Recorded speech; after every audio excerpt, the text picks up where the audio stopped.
Okay, good morning everyone. We're on Daf Kuf Nun Amud Bet. And the bottom. All the way on the bottom. 150B. The last, second to last line.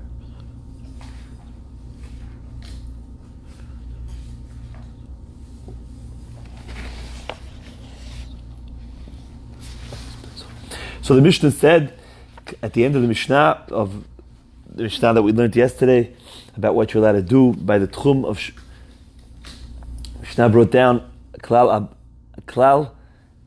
Amar Abba Shaul Kol Shani Zakai B'Amidato Rashayani Lachshich Halav. Whatever I'm allowed to say on Shabbat to a Jew or to a guy to do after Shabbat, I'm allowed to wait for by the Tchum.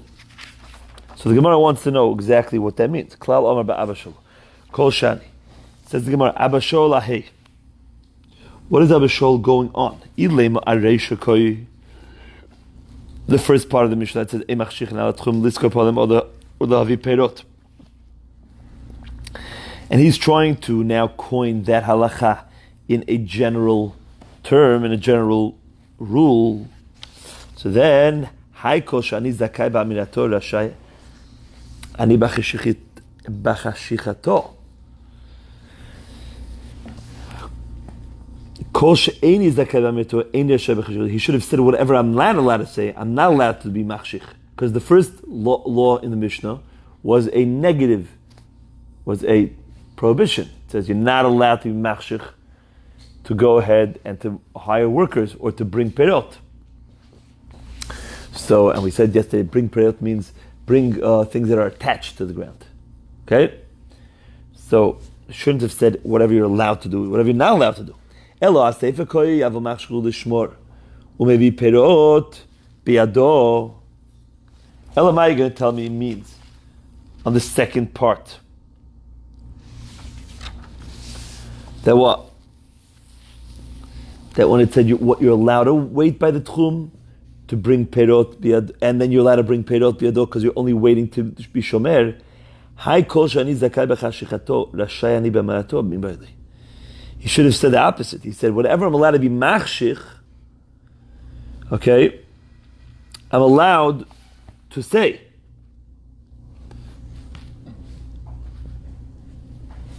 Meaning, which din did the Mishnah already say? The Mishnah already said halacha about what you're allowed to be machshich for, what you're allowed to wait for.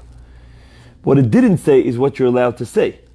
If he's trying to teach you that since you're allowed to wait for that, you're also allowed to speak about it, then he should have said that. He said, whatever you're allowed to wait for, you're allowed to speak about it. But he didn't do that, because that din is already written in the Mishnah. You're allowed to wait for it. So he should have added, by the way, if you're allowed to wait, I want to teach you a rule, you're allowed to speak about it too. Which means I'm allowed to say that I want to guard my perot tonight. You're allowed to talk about it since you're allowed to wait for it. But he didn't do that. He said whatever you're allowed to say, which wasn't even written in the Mishnah, you don't even know about that halacha yet. So I don't know what I'm allowed to say. Then I'm allowed to watch for? So the Gemara says, Lo'oilo maseifa koi. Really, it's going on the seifa. Abba Shaul ahai koi. And Abba Shaul ahokoi. He's going on the following. And the following is a simple halacha. The Amr Yehuda Amr Shmuel muter la'adam lechaver לאדם לומר לחברו, שמור לי הפירות שבתחומך ואני אשמור לך הפירות שבתחומי. I'm allowed to tell you, watch for me all the pirot that are in your yard. You know I have a lot of my stuff by you. Watch it for me, guard it, and I'll watch your things. Now what does it mean betchumcha? Not just your yard, it means in your tchum. I'm not able to get to your tchum, and you're not able to get to my tchum. Okay? But I'm allowed to ask my friend, even on Shabbat, to do that beheter. Which is pretty halacha, that's pretty pashut. Okay? Even though it's also for me to get there, I'm allowed to ask you to do it, because for you it's mutar. Yeah.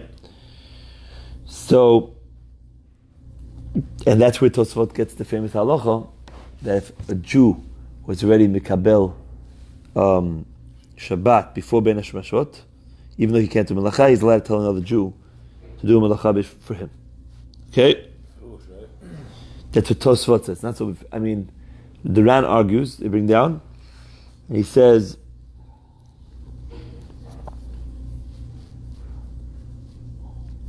there's a difference here, because here technically it would be mutafi to get into the tchum if there would be burgenin that we had yesterday. Happens not to be this time, but it has some sort of shaykhs to being mutter, meaning you're not talking about something that's totally out of your reach. Masha'en came when you mekabel Shabbat, there's no way to get out of that Kabbalah anymore. You're mekabel. Fine. So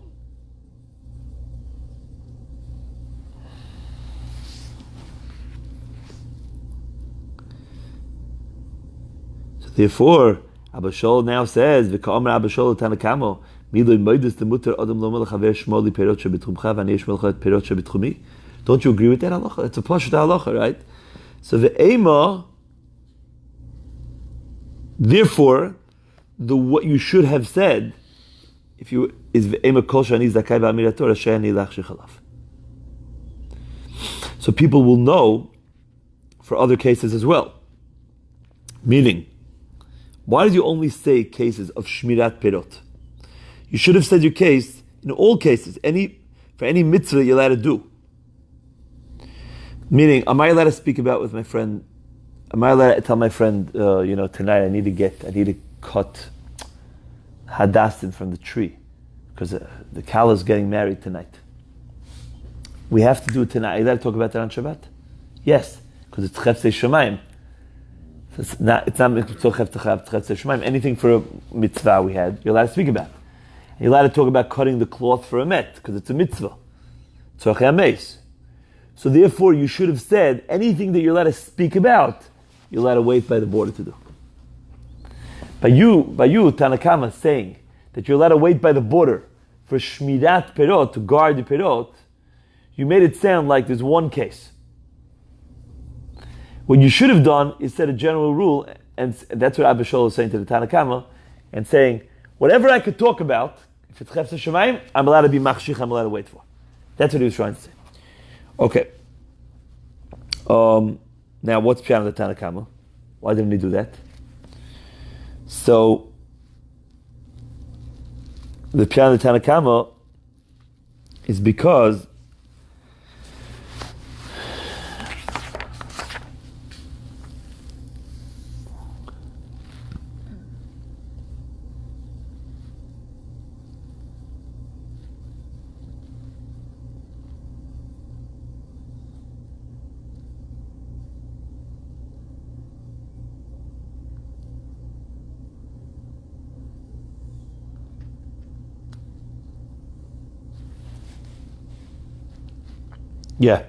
Tanakama holds it's not true. It's awesome. Why? Because there's a difference. Shmiras Perot is exactly why he picked that case. Because Shmirat Perot is absolutely no melacha involved at all. So therefore, you're allowed to tell your friend, you watch my Perot, I'll watch your Perot. Because what I spoke about had nothing to do. It's true that I can't get to do that act because I'm going to have to go through the tchum. But what I said to him was, do something, and in that statement there was no isser at all. I said, you know those fruits that are in your tchum, do me a favor, guard them today. Why not? Why can't I do that on Shabbat? You can do that. So therefore, you're allowed to be machshich by the tchum for that too. But in the case of tzorchei mitzvah, like cutting hadassim or cutting the cloth, that's also on Shabbos. But you're allowed to speak about it. Fine, you're allowed to speak about it because it's chefzei shemayim. But you can't go to the tchum for such a ma'aser. Because at the end of the day, you're going to the tchum for a ma'aser that is asur on Shabbat. So you're not allowed to do that, and that's where Abba Shaul argues, and he says, no, the rule is kol shezakai ba'amirato. If I could talk about it, then I could go wait for it too. That's the machlokes. Haloch l'ma'aser. Haloch l'ma'aser.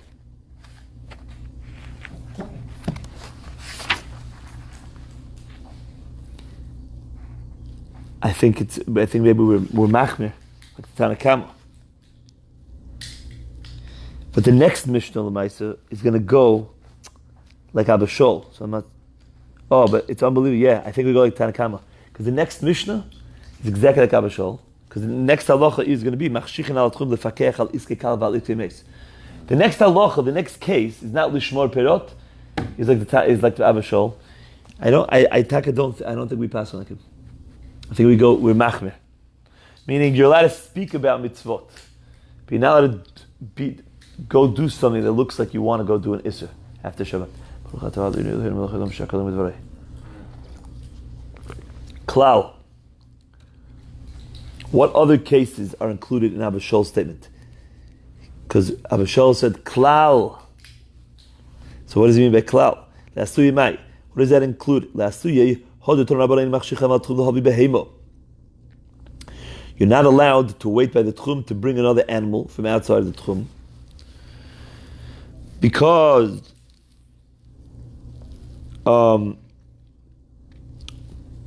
we're talking about an animal that you have to carry. Okay? And how are you going to move it? You're going to have to push it. It's muktzah. Okay, fine. By the way, if it's not an animal that you have to move, you're just going to call it, whatever, so then you would be allowed to do it. Okay, even though there will be an issue of tchum, because we said before that since it's possible to get through Burgen through these little huts, it's not an issue. So that's why some girses have mutter machshichin al tchum l'havi behema, because they're talking about a behema that's not muktzah, because it's not an animal that's just sitting there you're going to have to pick up. But the point is the same halacha. Either it's muktzah and therefore you're not allowed to be machshich, or you're not going to have to move it and you are allowed to be machshich. It's a question of what the girsa was. But look at the next guy. That's when you're allowed to do it, right? Klal Omar Al Abba Shol. Now Abba Shol says,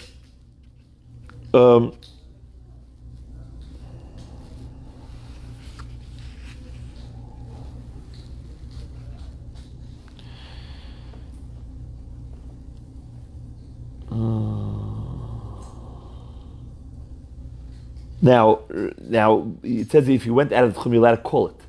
Why are you allowed to call it? Don't we know that a person's items can't go back into the tchum? Have exactly the tchum as the bailim. Even inanimate objects can't move more than the bailim can move. The Torah says, but if you call it and you don't move it, it comes by itself. That's fine. Rashai ani lachshich alav. Umachshichin L'fakeach al iskei kalav al iskei hameis L'hovi lo yoroin v'sachrichin V'oimrim loi. And you tell a person on Shabbat, Lech l'makom ploni, go to that place on Motzei Shabbat, bring me these things. V'im lo matzatem l'makom ploni, avei m'makom ploni. And if you don't find him in that place, go to the other city. Loi matzasa b'moneh. And if you can't find them for the price of 100 zuz, Havei b'matayim, bring them, pay 200. Because all these words are tzorchei mitzvah, so you're allowed to speak about them. So therefore you're allowed to be machshich on the tchum for them. Rabbi Yossi Rabbi Yehuda omer, u'vivad shelo yaskil lo yischum mekach.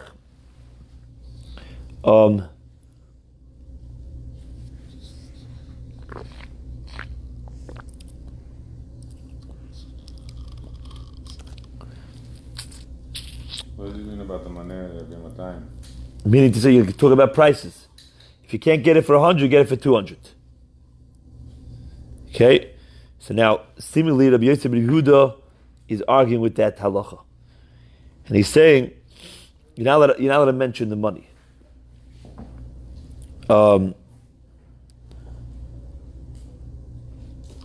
Okay? So, Zok the Heilige Mishnah, Machshichin al Atchum, Mefakeach al Iskei, Kal val Iskei, Hameis. You're allowed to be Machshich on the Tchum for the Iskei Kal val Iskei Hameis, to Havi lo Oro in the Tachriya Yichim. This halacha is Abba Shol's halacha. Since it's Chefzei Shomayim, You're allowed to be machshich on the tchum. Next case. Now the Mishnah continues with other halachis regarding the hachonos for the levaya. Nachi shehevi chalilim b'Shabbat. Okay, we know that you're not allowed to be nene. That's what this Mishnah is going to talk about. From the actions of a nachi that's done for you on Shabbat. So if a guy brought flutes for you on Shabbat, okay, so lo yispod behen Yisrael. The Jew can't use them for even on Motzei Shabbat. He brought them for out of the tchum, and now you're not allowed to use them for the hesped. In those days, they used flutes to make everybody cry, and they had all sorts of noises going on by the hesped. On Shabbat, and you want to use but on Shabbat, from out of the tchum, so he was over in Issa Shabbat, the guy, for you. L'motzei Shabbat. L'motzei Shabbat. Oh, so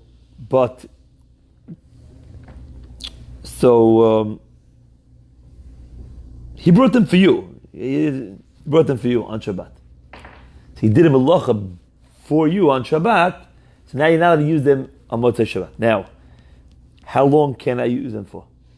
So most Rishonim say you can't use them for b'chtei sheyasu. Remember we had this before? For as long as it takes, however much I gain from him. Let's say now they were able to start the hesped an hour. If they wouldn't have had the guy brought them, then they would have waited, and it would have taken them an hour to get it. So now you have to wait an hour. You can't gain anything. That's how most Rishonim learn. Rashi learns forever. Okay? Because since it's clear that the Chachamim said, since it was clear that he did it for the Yid, okay, Rashi says,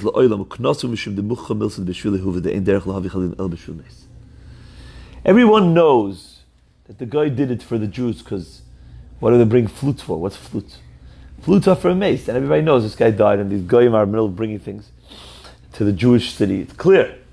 So therefore the Chacham made a knas that you're now allowed forever to use them. Okay?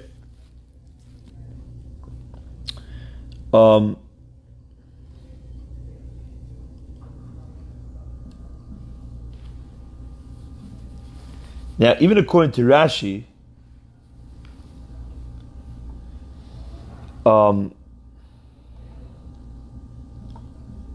it's only for that person. You can never use them for this person. Even if tomorrow morning, if they push out the Levaya for tomorrow morning, so now it's way after this man, so that you can't do. For a different mace, as long as it's after B'chlei Sheyasu, you could use it. Okay, that's what Rashi learns. Elim came bo mimakim karev, unless they were brought from within the tchum. Then it's going to be mutter. Okay? Why is it mutter? L'maisa, there's other problems here. The Rishonim asked. The Nachi was walking through the Rishus HaRabim. Okay? So there's still other Yisurim that he's doing, right?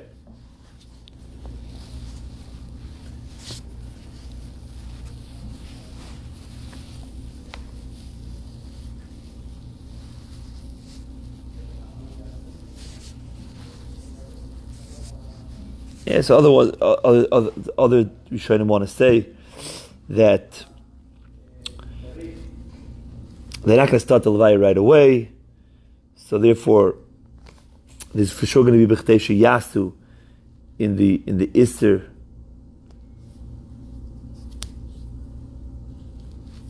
of going through the Rishus HaRabim. Taisus wants to say that's a very minimal hana. You're hardly getting any hana from that. Okay, anyways. Also loy aron. If the goyim made a coffin for a goy, or to sell. The chofil kever, you covered by Yisrael. They happen to have done it on Shabbat. You can use it right after Shabbat, and no problem for a Jew. Even if it's probable that he might have done it for the Jew, but we'll see in the Gemara exactly what the case is. There are cases that the Goy could do things on Shabbat, and then the Yud could be nene from them, right after Shabbat. But if you know it's mifurash for Yisrael, it's explicitly for a specific Jew, lo yikaver bo olamit, then you can never bury him in there. Okay?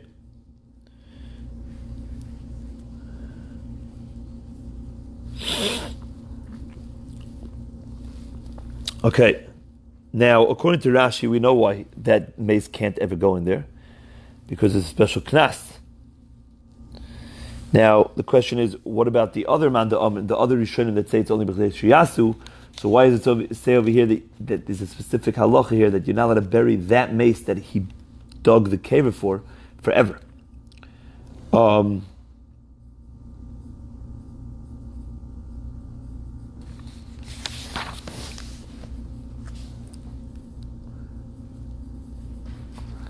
So we'll see Be'ezrat Hashem.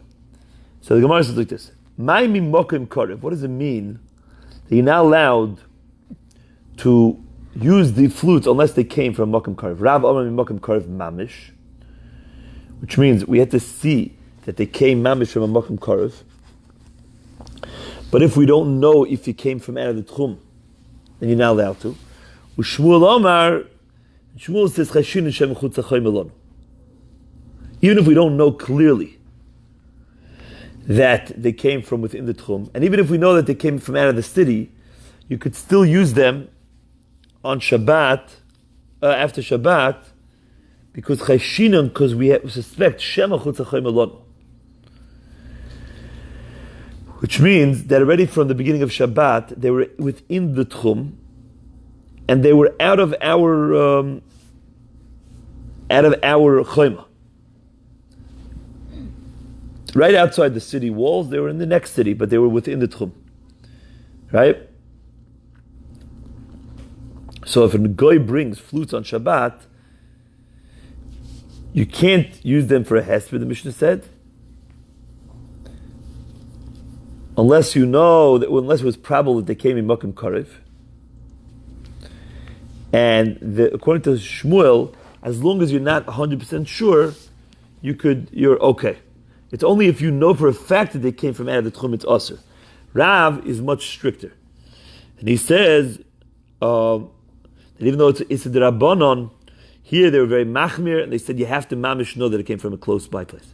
Deika masnisin gavasa de Shmuel. The katoni osaloin aroin v'chafalei kevi yikav by Yisrael alma misveka shari. It says if the guy made an aroin or dug a kaver, you could use it for a yid. Now, you don't know who he did it for. Okay? He might have done it for the Jew. And it's very probable that he did it for a Jew because the Jew died already. So maybe he dug it for the Jew. He knew that you would come and buy it. But still, all in all, the Mishnah says it's okay. Why? Because since you don't know, it's fine. You could assume that you don't have to worry. So here too, hachanami misveka shari. It's a suffix d'Rabbanan. So as long as you don't know if that it came from out of the Tchum, it's okay. That's the Chayra. Rav is going to have to explain that when it says that he made an Aron and he's Chava by Kever, Yikov by Yisrael, means that we know for a fact that he made it for a guy. But the Mishnah is not 100% mash like that. The Mishnah doesn't say. The Mishnah just says as long as he did it. It doesn't say who he did it for. So therefore it's mashma more like Shmuel. Utanan kavasa de Rav. On the other hand, we have a Mishnah that's like Rav. It's a Mishnah in Machshirin. Irshe Yisrael v'nachim darim b'v'hayisav merchet ha'mechetzes b'Shabbos. A city that you have Yidden and Goyim living there together. And there's a bathhouse that people use on Shabbat. It's a Goyim. Im roiv nachim le'erev rechetzah miyad. If most people that usually use it on Motzei Shabbat are Goyim, so then the Jew, right away, on Motzei Shabbat, he can go straight to the bathhouse that was heated up. Why? Because the Goyim that work in the bathhouse, why are they heating it up? They're heating it up for the majority of the people. The majority of the people that use it on Motzei Shabbat are the Goyim. So therefore, it's not a problem. Imrov Yisrael, but if most people that use it on Motzei Shabbat are Jewish. Yamtin ad kedei sheyichamu chamin. You have to wait until the shear that it takes for it to heat up. Kedei sheyasu. So you shouldn't gain anything. Mechza al mechza. If it's even, the number, it's about half-half, right? So then, Yamtin ad kedei sheyichamu cham. Then you have to view it as if it's for Yidden. You have to wait. If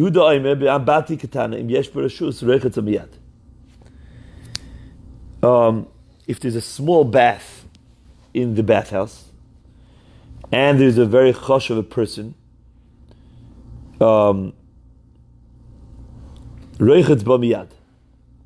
even if the Jewish people are the majority,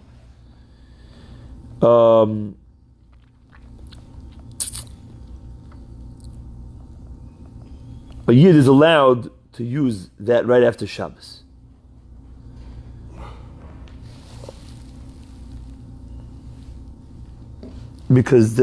Why? Because in a small little bathhouse, a little bath, you could say that probably it was heated up by his servants, fresh after Shabbat. Fine. But the point is, what do we see over here? We see that according to right before Rabbi Yehuda, it says here that if most people, if it's a suffix, if it's mechza on mechza, you have to treat it like it's Rav Yisraelim. So, ma roim po? Ma roim shebesafek, if they're Yehudim or Goyim, okay? We have to be machve by this stuff here. So we see a raya to Rav. So the Gemara says, "My rashus." What does it mean? This government official. Rabbi Yehuda,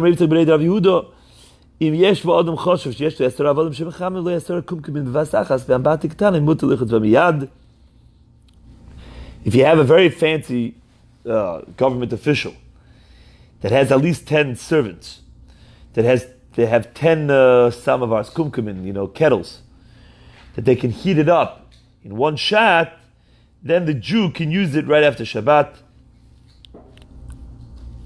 because you could assume that they did it for him to be used after Shabbat. Okay.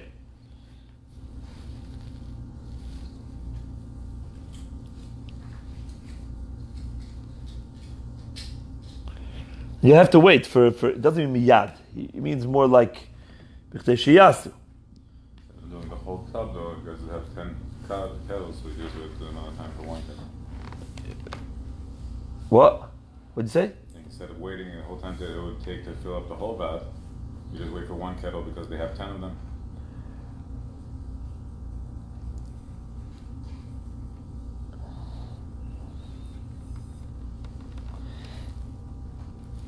Right. Exactly. The point is that it was probably they were probably heated up on Motzei Shabbat because they're able to do it such a fast job. So it looks like you think maybe the day before, but right. Now, okay. Anyways, that's the raya to Rav. So we have a raya, a diuk, that's a raya to Shmuel from our Mishnah, and a pretty clear raya from the Mishnah Machshir. Then the Mishnah said, also the Aron, the Chafal Kever, if he made an Aron or he made a Kever, and the Mishnah said that you could use it for a Jew. But if they did it for the Yid, lo yikaver by. So the Gemara says, Amai. In fact, the Gemara Kasha, Amai. Why you let it have a Yid be buried there right away? So the Gemara says, Hachanami yamti b'chtei sheyasu. You're right. It should have said yamtin b'chtei sheyasu. So why does it say? What does the Mishnah say? It says yikover boy Yisrael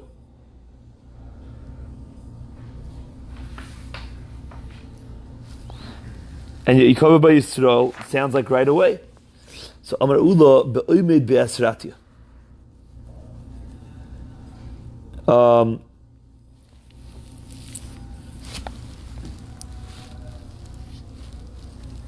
Be'asratya is a place where the Jews don't usually bury.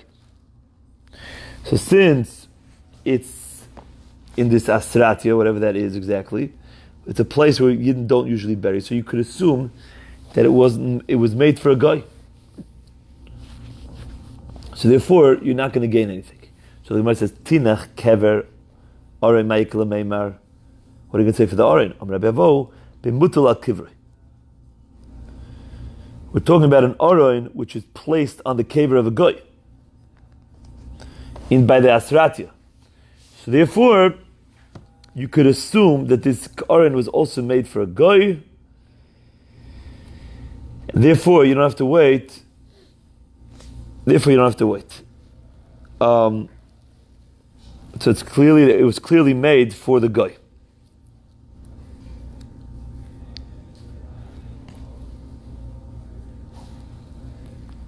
Now, in the last case of the Mishnah, what did the Mishnah say? That if you did it for the Yid, lo yikover boy. Oylomis, the Mishnah said.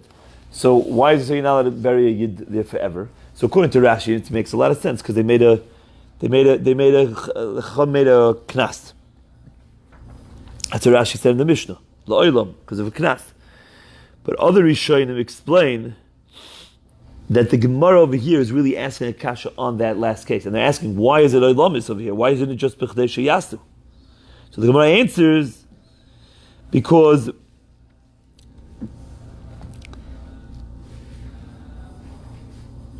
since they did it Israti means like the highway. They made it like in a public place. So therefore they did it clearly for a Yid. In a Makkah. There's a clear Chilul Shabbat, if I ask you. It's not Chilul Shabbat, but saying, we're doing this for a Jew. It's like clear. It's not like in his garage. He did it B'Asratia. That case, even the Oz Rishonim are moide to Rashi, that there's an Isser Olamit,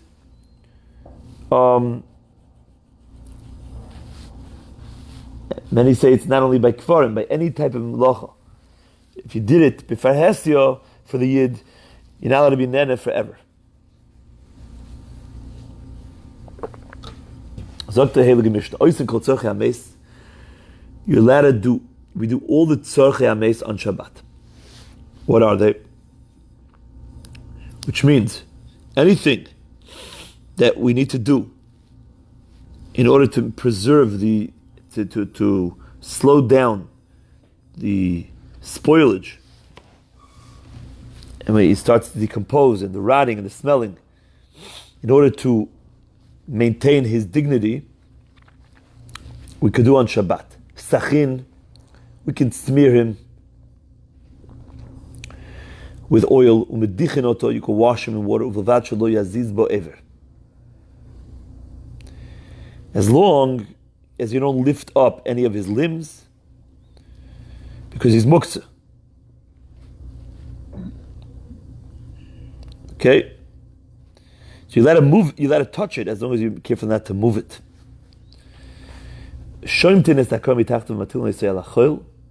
We'll slip the pillow from beneath him, and you can place him. You don't place him, you don't actually move him, but then thereby he will be lying on the sand or on the ground that's cold. But you're not allowed to move him. Why? Because he's muktzah.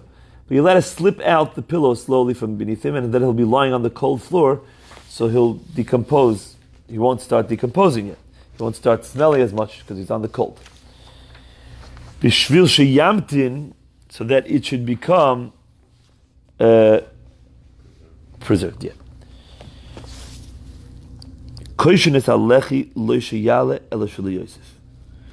If the mouth of the mace is opening, so you could tie the lechi is the jaw. Lo yishayale, esho lo yosef. You can't do it in a way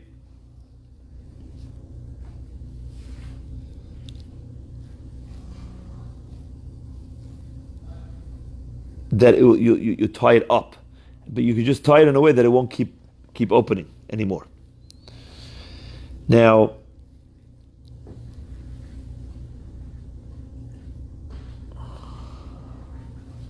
meaning you can't close his mouth totally. You could just tie it around his head and around the jaw, in a way that it won't continue to close. But if you close it, so what you just did is you moved his jaw. So you moved the navel. V'chein korah shenishbira. Now, this is a separate halacha in regards to boine. If you have a beam, one of the beams of the homes, shenishbira, and now it's going to break, it broke and it's going to fall. We had this in your backyard. I think we brought this to halacha then. I don't know if you remember. We had a shayla how to learn this. Books are very beautiful. So you let to support it with a bench or with legs of a bed, which are kelim. Lo tale, not that you should put it back into place because that's muktzah. Elo shelo yisoisif, but just that it shouldn't continue falling. Says the Gemara of Omer Rav Yehuda Omer Shmuel. There's a story of a Talmud of Rabbi Meir that walked behind him into the bathhouse on Shabbat, and he wanted to wash the floor. In the Yerushalmi it says this Talmud is Reb Shimon Elazar. Okay? And he needed to be his attendant. So he told me now that I wash the floor on Shabbat. Fine. Then he wanted to smear the ground with oil. Okay?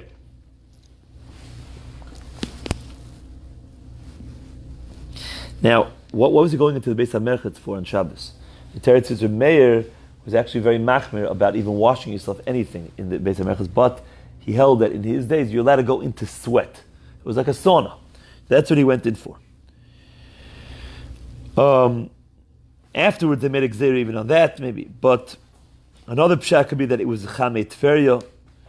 There, Reb Meir's moida that you're allowed to take you're allowed to wash yourself. In those days, they would spill oil on this wood, on this marble board, and people would roll around a little bit on it in order to slather to get to the oil all over them. Okay? Or they would pour things on the floor so that the sweaty floors shouldn't smell and should have a good smell. Whatever the case was, Omar loy ain't stachin. He told me you're not allowed to do that. Why are you not allowed to do that on Shabbat? Because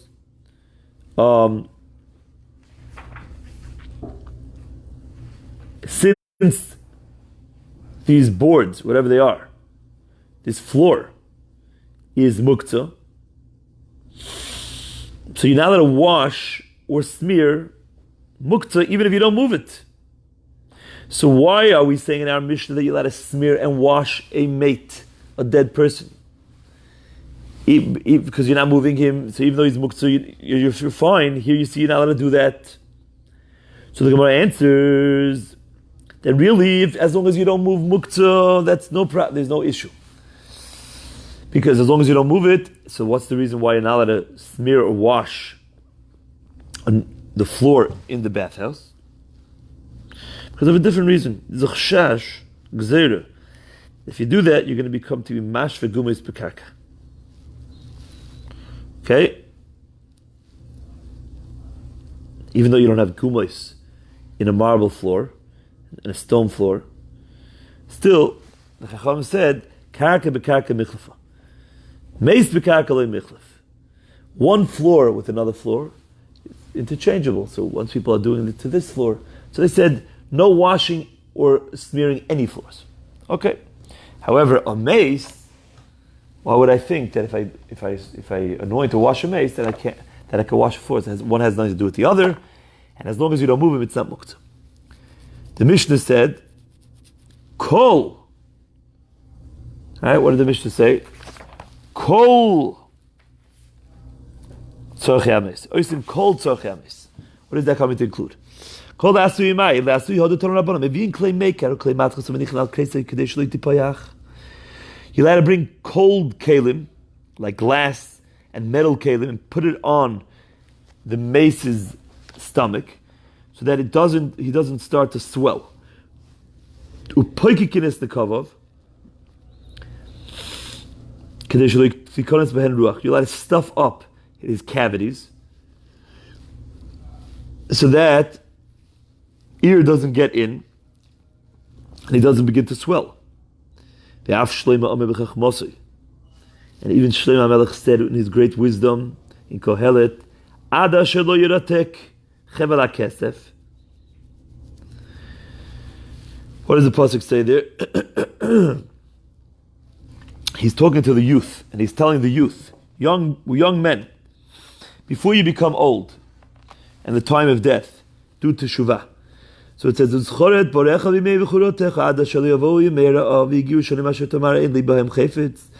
remember your Creator the days of your youth, before you get to the bad days, and the years will come that you will say, Ein li bohem chayfetz, right? Famous pasuk. So do tshuva before. So then Shlomo HaMelech says that the death of a person are like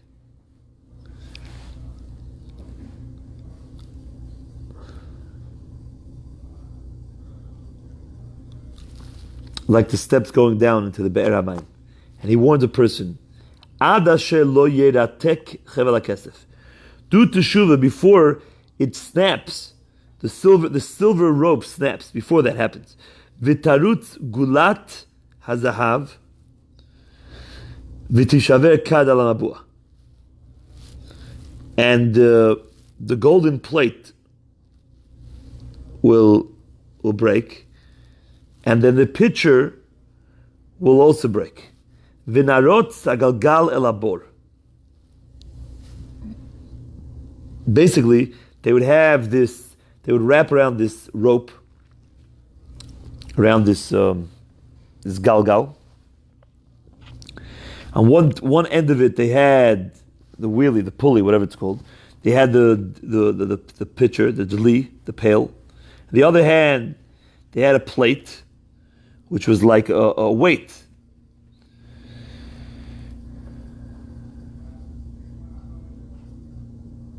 Now, if you let go of the pulley side on the side of the plate,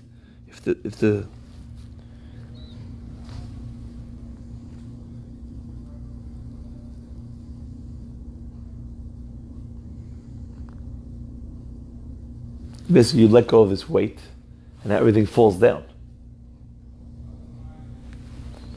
Otherwise, on the other hand, you're using this plate as a weight connected. So says the Gemara. So each part of Shlomo HaMelech is going connected to the other. Ad asher lo yirosek chevel hakesef, ze chut hashidra. Until the chevel hakesef is the spinal cord, which is white, which is similar to silver. The sorud gulas hazov. Ze amo.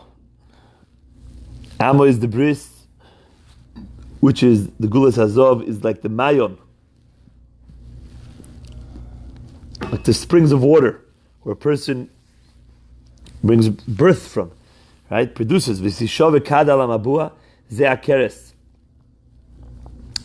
And the kad will break al hamabua, that's the stomach, because people pour water into it. V'narot hagalgal el abor ze perish. After it blows up, all the waste comes out and goes into the mouth. V'chein hu oimer v'zeirisi feresh al pneichem perish chagechem.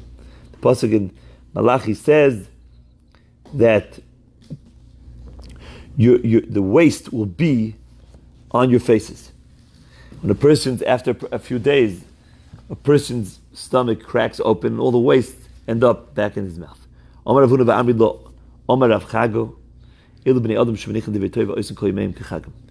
are the people who leave Divrei Torah, and they make all of their life like Chagim. Omar Rabbi Levi, Omar Rav Papi, Omar Rabbi Shua, la'achar shloisha yomim, kreisi nifkas, nefels le'apanav ha'omer loy, toyomar Hashem asatabi. After 3 days, a person's stomach cracks open, and the waste comes to his mouth.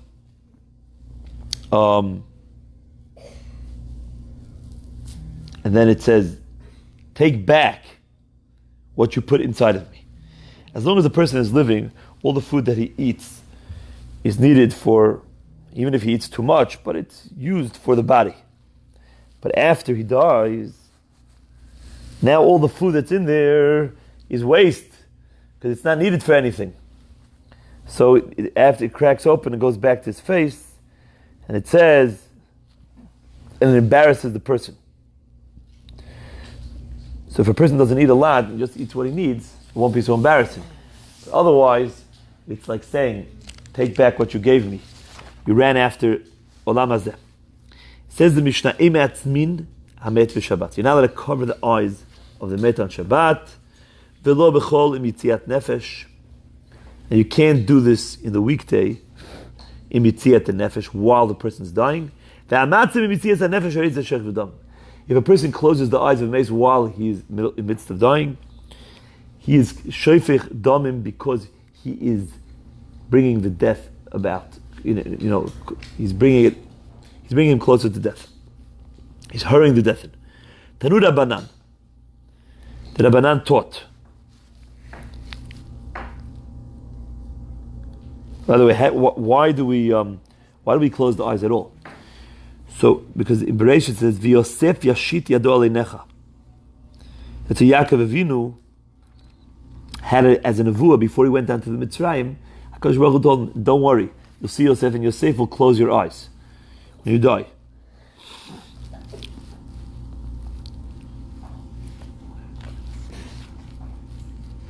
Wow. And the Zohar writes, the reason is because tzaddikim get to see the pnei of the Shekhinah. They get to see the Shekhinah when they die. So it would be unfitting for them to see anything after that. So the last thing they see is Shekhinah, and they close their eyes. But on Shabbat you're not allowed to do it because it's muktzah. So you're not allowed to move any part of the mate. Tanu Rabbanan me'atzmo im yitziat hanefesh harizeh shofech damim.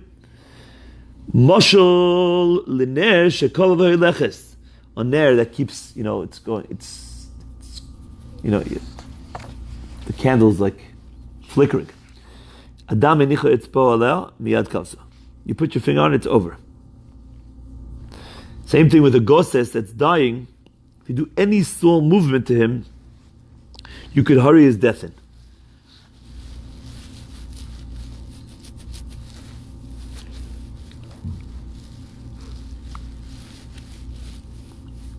Okay. Now, if a person does such a thing, is he roitzeach? You can kill him for it? He actually killed? Or the Mishnah doesn't actually mean shofech damim. So there's a machlokes, the poskim speak about this, exactly what it means. Tanya Rabbi Shimon Gamliel lo imer roitzu sheisatz me'enev shel meis nefech liyayin b'choyt me'v'nois Hashem be'risayinov. If someone wants the eyes of the mace to close, you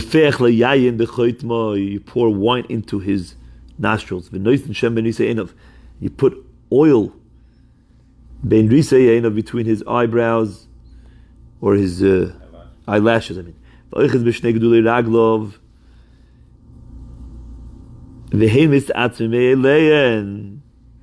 you grab onto his feet or his toes, his large toes. And you press on them, and they'll close. They'll close by themselves. Now, Tanya. So now, is this on Shabbos? So you don't close his eyes straight. Let's see. Tanya, Rabbi Shimon Gamliel omer, Shabbos. A one-day-old baby, you let him in Chal Shabbos. But David Melech Yisrael say Mechalin Olav Shabbos. But even David Melech Yisrael that died, even his great Chashivas, the Melech of Yisrael, David HaMelech, not allowed to be Mechal Shabbos in order to save him from Bizayon. Okay? Why does he pick David Melech from all the tzaddikim? Because he actually had all these shaylas because he died on Shabbos and he was lying in the stone. Tinoik ben yoy mechai mechalin olav Shabbos omra Torah chalil of Shabbos achas Kedei sheyish Shabbos is harbe. That's where you're allowed to be mechal Shabbos for a tinoik dav melchi. So meis mechal kivin shemeis adam batul min mitzvahs. And therefore, he's not going to keep any more Shabbos, so he's not allowed to be mechal or Shabbos for him. The pasuk in Tehillim says, what does it mean that the Mesim are free? He is free from mitzvahs. Okay? One day old baby in you don't have to protect him from weasels and mice, because weasels and mice are scared of live people. Since the baby is alive, even though he's 1 day old and he's very little, but oig melech habashon that dies. You hear Yaakov? You ever heard of oig melech habashon? It's a huge giant. If he's dead, you have to protect him from mice and weasels. They're not scared of him because he's dead. So the mice are not scared. But a 1 day old little baby that's alive, they're scared of him because he's alive. Got it? Shenemar umerach. If he's sleeping, are they scared? Even if he's sleeping, yes. Very good. Not snoring. I think so. Umerachem v'chitchem yiyeh kol zman she'adam chayim masay mulat tel salabriyas kivin shemeis batlei masay. It says your fear will be on all the chayat haaretz and of hashemayim. What does it mean? Chitchem, chiyuschem. As long as you're alive, then your umerachem will be on all the animals. Once you die, batlei masay, then there's no more fear. So you have to protect them from animals. A lion will not attack a pair of people, because it says on all, even lions. Now, what does it say? Your fear. Your fear means two of you.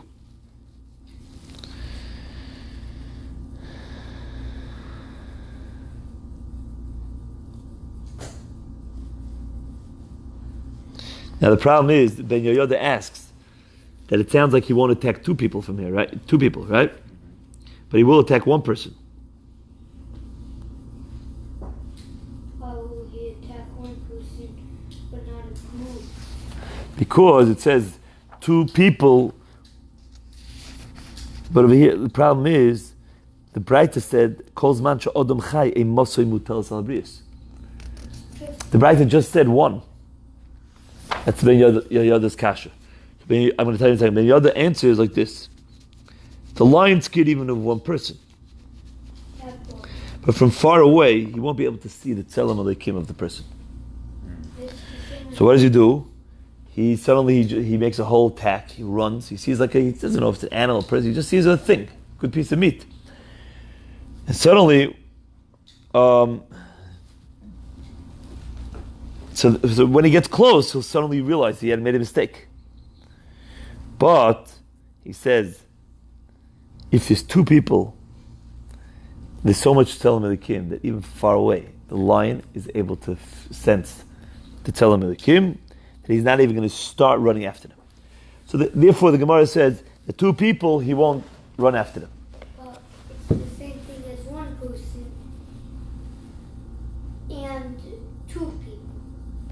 It's the same thing, but they're a little more strong.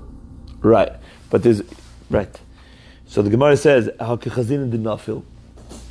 But we do see that he attacks two people. So the Gemara says, Hahu kedirami barabba barabba in chaya sholetes ba'adam ad shenid meloik behema. Shenema va'adam bikor bal yolim. Nimshuk behemis nidmu. Which means that a person doesn't sleep bikar, he is compared to the animals. Which means that Rav Papa is saying they all have to look like people. But if they look like animals, then he will attack them. Now, when will a person look like an animal? When a person, Rashi says, has a din on him. The nikness to Allah means, you see the top Rashi on the left side, the nidme la'arike behema. If a person has already been condemned to death in Shemayim because he has very terrible deeds, then an animal looks at him, he looks at him like an animal. Yeah. And I'll attack him. Omer Rabbi Chanina also lishim mevayis echidi, v'chol hayosh mevayis echidi, echzato ililis.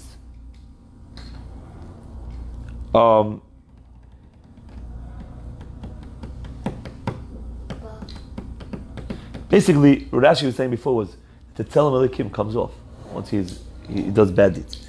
A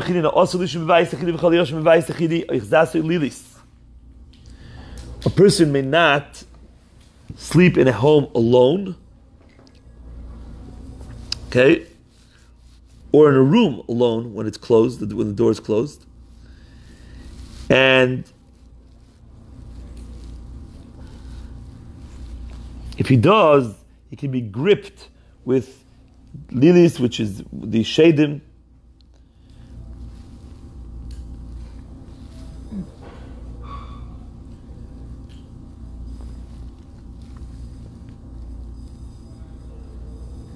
Look at that, Yaakov, what you said before. Yeah. Part of the Tzelem Elikim comes off when a person is sleeping because it's a partial death. So, would a lion attack a jaguar? A jaguar? Yes. Animals, they attack. So, why is the lion scared to attack two people if he's not scared to attack a jaguar? Because people have Tzelem Elikim. You know what Tzelem Elikim is? They're made in the image of Hashem.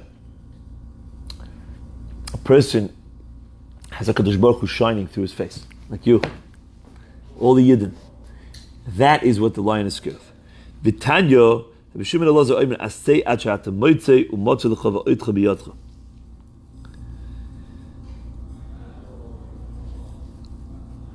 When you're still alive and people are still listening to you, and you find people to listen, produce. Before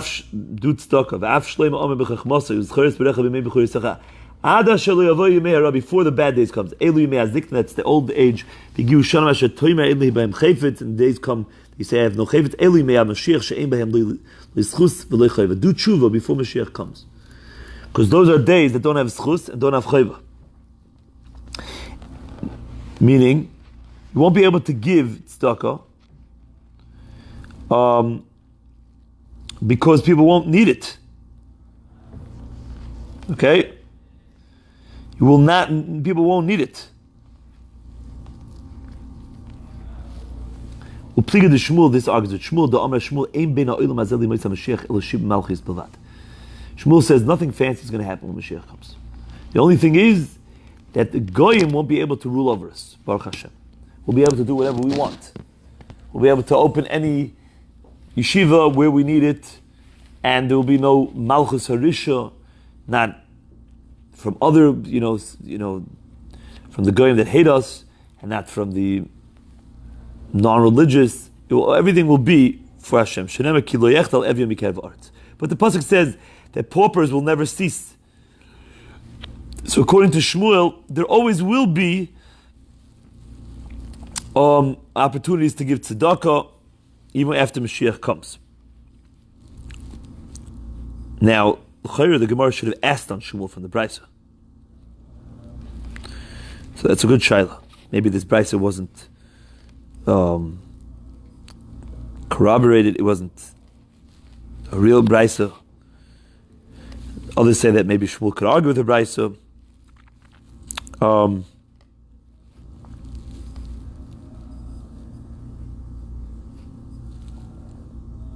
Okay. Tanya Rebbe Elazar Kapar Omer Lo'olam Yivakesh Odom Rachmim Al Midah Zu Shemuloi Ba Ba Benoivim Benoi Loi Ba Ben Benoi Ba. Person should always pray they shouldn't be poor, because if he himself is not poor, his son will be, And if his son wasn't, then his grandson will be. Shenemar ki biglal adav razeh. It says over there, give to the ani. Yivarecha Hashem lekach b'chol ma'asech v'chol mishlach yodecha. Biglal means, Ton the Rebbe Shmuel, gal galu shechoyz ba'olam. It's like a wine, like a circle that keeps circling the world. A person never can rid himself totally from being a pauper. Therefore, if you find any specific person that's not poor now, one day someone will be poor. And even if he won't be poor his whole life, his children will be. Because at one point, it's going to catch up to you, either before your days or after your days. So therefore, a person, according to the Mazel, Anius hits a person in every mishpacha once every 3 days. But if you daven very, very much, you're able to change it. Once every 3? Dorot. Grab somewhere, it's going to be there. Unless you pray very much for it. The Gemara in Zvachim says that the wealth of the wealthy people, the riches of the wealthy people in Bavel didn't stand 3 dorot. Okay? Om Rav Yosef Naktino naituv min rabbanon lo me'ani. The young Talmid Chacham won't become poor. We see they become poor. If we see they're poor, I would do that pischul mahader. You still won't have to go around to collect the doves. Because even if they're not protected from being poor, but they're at least protected from the shame of collecting. Because people have rachmanis on them more than a regular person. And they'll come to his aid when he needs it.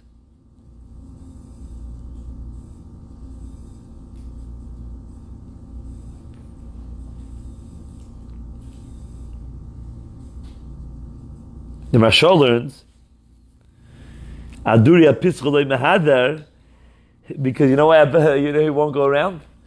Not because people will take care of him. Another pshat. Because the Talmid Chacham will suffice, and he won't embarrass himself to go around. He'll suffice with what he has at home. That's what it means. So he won't go around, be safe. Okay, Chazak Baruch.